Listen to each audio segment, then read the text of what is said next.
حضرت علامہ اقبال نے فرمایا تھا،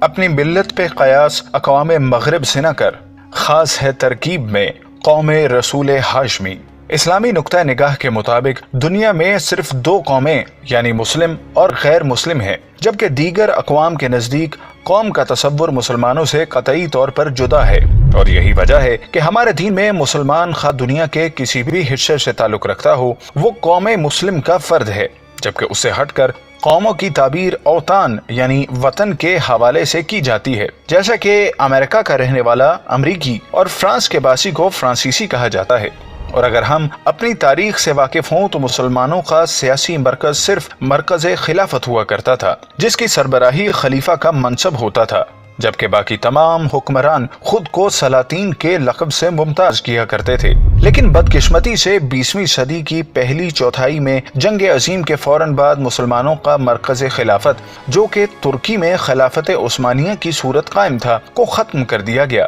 جس سے امت کی یگانگت پر کیا اثرات مرتب ہوئے سے قطع نظر آج کی اس سر نظر ویڈیو کے لیے ہم خلافت عثمانیہ کے آخری تاجدار کو موضوع سخن بنائیں گے، تاکہ یہ اندازہ ہو جائے کہ جب امت کے عمرہ کردار سے بیگانہ ہو جائیں تو ان کا اپنا انجام کتنا بے وقار اور ان کی سزا صدیوں تک پوری ملت کو برداشت کرنا پڑتی ہے۔ ناظرین، میں ہوں محمود ریاض اور آپ دیکھ رہے ہیں اسپریڈ دی اسلام۔ لیکن اصل موضوع کی جانب بڑھنے سے قبل ہم حسب روایت اپنے اس قافلہ شوق میں شامل ہونے والے نئے دوستوں سے درخواست کریں گے کہ وہ پہلے چینل کو سبسکرائب کر کے ساتھ موجود نہ بجنے والی گھنٹی کی علامت کو بھی دبا دیں۔ معزز خواتین و حضرات، اگر مسلمانوں کے اس مرکز کو ختم کرنے کے لیے فکری طور پر کام بہت پہلے ہی شروع کر دیا گیا تھا، لیکن حجاز میں تیل کی دریافت ہوئی تو اس کے بعد خلافت کی سب سے زیادہ مخالفت بھی اہل حجاز ہی کی طرف سے دیکھنے میں آئی، جس کی وجہ یہ تھی کہ اگر یہ ساری دولت ایک مرکز پر جمع ہو جاتی تو مسلمان نہ صرف عددی حوالے سے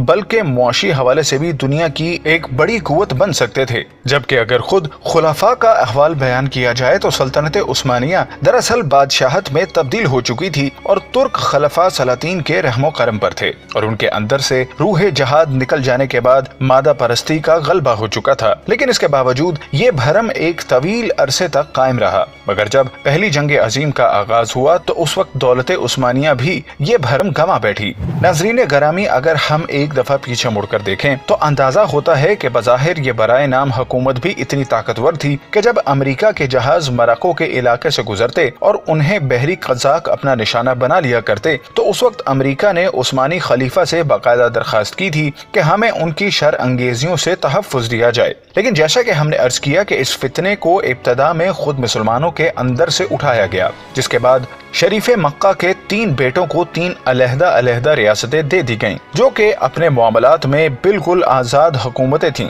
مگر اس کے باوجود ابھی تک خلافت کا بھرم قائم تھا۔ اور پھر جنگ عظیم اول میں ناکامی کے بعد جب دنیا کے نام نہاد تھانے داروں نے مسلمانوں کے اس مرکز کو ختم کرنے کا فیصلہ کیا تو آپ حیران ہوں گے کہ اس وقت پوری اسلامی دنیا میں ایک بھی ملک ایسا نہیں تھا جہاں سے اس فیصلے کی مخالفت میں کوئی جاندار آواز اٹھ سکتی، بلکہ یہ صرف ہندوستان کے مسلمان تھے جنہوں نے آزاد نہ ہونے کے باوجود تحریک خلافت برپا کی، اور وہ اس قدر طاقتور تحریک تھی کہ اس میں مسلمانوں کے ساتھ ہندو قوم کا لیڈر مہاتما گاندھی بھی شامل ہو گیا۔ اس تحریک میں یوں تو تمام ہی ہندوستانی مسلمان شریک تھے، لیکن مولانا محمد علی جوہر، مولانا شوکت علی خان اور ان کی والدہ محترمہ اما بی کا ایک ناقابل فراموش کردار ہے۔ یہ وہ عہد تھا جب ہندوستان کے طول و عرض میں یہ نعرہ گونج رہا تھا، بولیں اما محمد علی سے، جان بیٹا خلافت پر دے دو۔ لیکن افسوس باقی امت کی بے حسی کی وجہ سے مسلمانوں کا یہ مرکز ختم ہو گیا۔ جنگ عظیم کے خاتمے کے بعد بغداد اور فلسطین پر انگریزوں کے قبضے کے علاوہ سلطنت کے اور بھی کئی علاقے اتحادی قوتوں کے قبضے میں جا چکے تھے،